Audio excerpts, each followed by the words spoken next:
opiate crisis in the United States is warranted. For providers, we need to avoid prescribing opiates if at all possible, specifically OxyContin. Use of medications such as buprenorphine to treat opioid use disorder has been proven, and the safest, most effective medication is buprenorphine, which is proven to be safe, results in very few overdoses, and led to abstinence from illicit opiate use.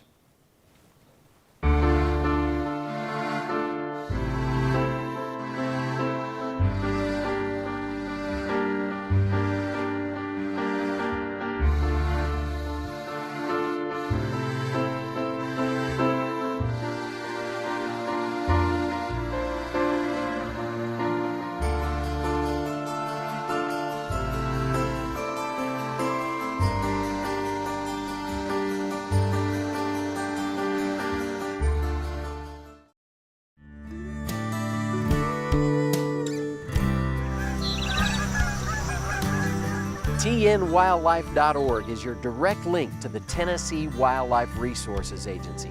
Log on for the latest information about hunting, fishing, boating, or wildlife watching right here in our state. You can purchase a license to hunt, fish, or register your boat right online. Check it out today at tnwildlife.org. On this episode of Tennessee Outdoor Journal, biologists from across the country attend the National White-Nose Syndrome Workshop in Nashville. TWRA gives a showcase for Tennessee's wildlife at the Dickson County Fair. TWRA crews set stake beds on Percy Priest Lake that provide habitat for many species of fish.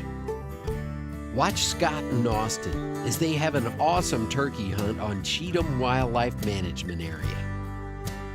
TWRA boating officers are keeping the lake safe, checking boaters for life jackets, and making sure everyone is abiding by the laws.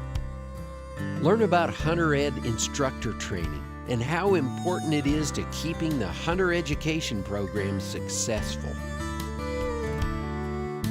Next, TWRA is banding wood ducks to get a good population estimate of resident ducks before they migrate.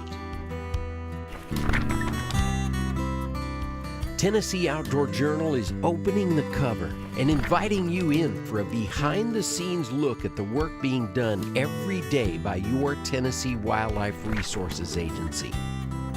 Let's turn the page. What kind of legacy will we leave when our days upon this earth are gone? Tell me who will carry on this work that we've begun, care enough to be the keeper of the dream. Thanks for joining us on this episode of Tennessee Outdoor Journal. We opened today's show with a National Bat Conference. We've got biologists and researchers from across the country attending the National White-Nose Syndrome Workshop in downtown Nashville. Because bats are relatively unseen by most people, they don't realize how devastating white-nose syndrome is. It is arguably one of the worst wildlife diseases in our recorded history. It was discovered in 2007, but it wasn't until 2008 when the state agency, the New York DEC, really was able to determine that this was not just a localized freak mortality incident. In 2008, white-nose syndrome was detected in western New England and in Pennsylvania, and that's when we really realized that, as quickly as it was spreading, that this was not just an isolated incident, that this was going to be a significant wildlife health issue. Researchers in New York State started to notice that their small bat species, namely little brown myotis, had a white growth on their nose. They started taking photographs of it, and very shortly after, their bat colonies really started to collapse. The causative agent of white-nose syndrome is this exotic fungus, likely from Europe or Asia, that depletes the bats during their hibernation. It's a cold-loving fungus, so it starts to actually feed upon the bat tissues. It irritates the bats, and then they go through multiple immunological responses, and ultimately they use up all of their fat reserves well before they can actually safely exit the caves and mines where they spend the winter. they can come out and the temperatures can be so low that they actually die of exposure. The other factor is that when they come out of hibernation, there's absolutely no food for them. When it first came here to Tennessee, white-nose syndrome, we started seeing similar declines, but they didn't happen as quick as they did in the Northeast. It was slow to happen in some parts of the state compared to other parts, so it was slow to see those declines, and kind of gave us a little bit of hope that maybe we had some bats that may hold on and survive this outbreak. We've since seen the declines to continue in areas, but we also see some stabilization in the numbers. The numbers haven't declined as quick or as fast as other places in the state. One of the successes of the white-nose syndrome response has been the collaborative nature that we have been able to foster across not just the research community, academics and folks from universities, but also state and federal agencies, non-government organizations, international organizations, conservation organizations, and that has proven to be really critical in addressing an issue like this, because there are obviously lots of challenges involved with responding to white-nose syndrome, and lots of expertise and lots of regulatory aspects that no single group or small group can address. We bring the disease experts and all those field people together, and hopefully it spawns new ideas and gets people connected to the point where we can really collaborate, because it's going to take that type of collaboration if we're going to be able to fight this disease. We have had breakthroughs.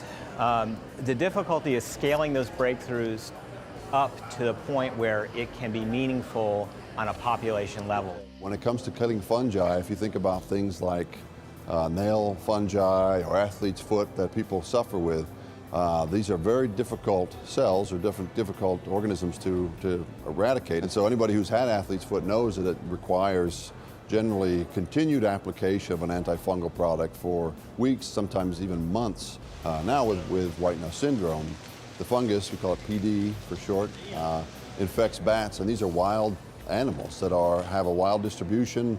They're not in cages, they're not in zoos. We cannot treat them on a regular basis, and so to try to treat individual wild animals is very difficult.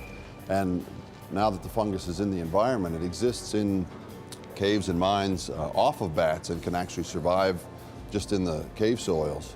And so what we're talking about, if we're trying to eradicate the fungus from the environment, is a huge problem, because we just are not able to isolate the fungus to target it with any kind of antifungals.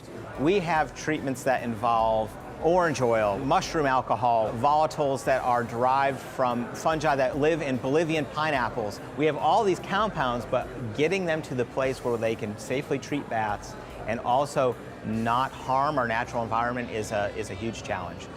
We have been referring to this as a national response because we were really trying to get state agencies and researchers and federal agencies involved well outside the extent of the known area where the fungus was affecting bats. Because in a situation like this, the bats are spreading the fungus.